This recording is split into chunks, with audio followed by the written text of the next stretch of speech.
Hello mga B! Another day, another vlog. Sa bali ngayong araw ay gagawa tayo ng lumpiang Shanghai with cheese.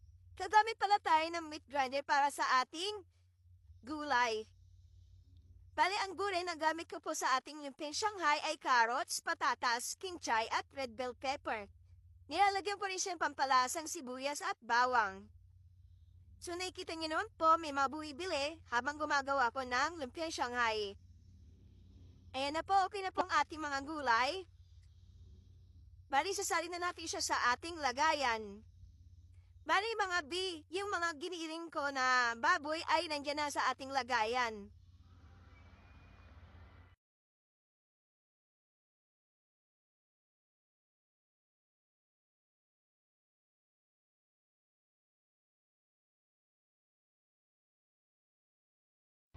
At ang next nating igigiling ay ang patatas. Sapagkat nakalimutan ko isaba ito sa carrots, mga B. Sa bali ayan, inaayos ko na po, ginigiling ko na po ang ating patatas at may bumibili po ng ating paninda. At ang oras na rin niya, may nakipag-usap sa atin na Bombay. At ang Bombay na hindi kami nagkakaintindihan kasi hindi siya marunong mag-Tagalog at mag-English. Kaya yan, habang nagigiling ako, nakikipag-usap.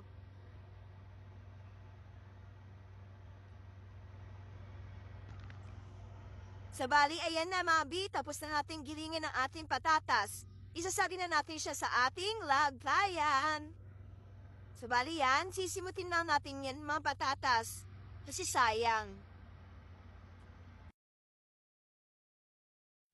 After nyan, nakalimutan ko maglagay ng sibuyas at bawang.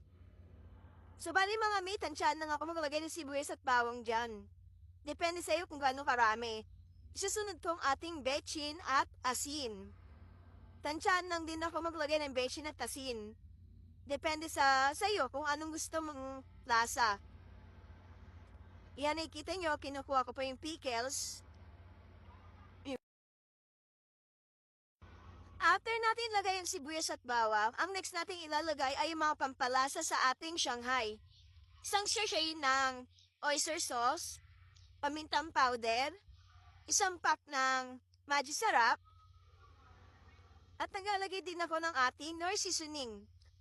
Lalo magpapalasa sa ating lumpiang Shanghai. Ayan mga B, okay ng ating lumpiang Shanghai. So nakikita nyo naman po, naglagay rin po akong isang itlog. Bali ang ating giniling po dyan ay kalahati lang po. Ayan, so bali yan po, haluin na po natin na maayos hanggang sa ma-well combine po sila lahat.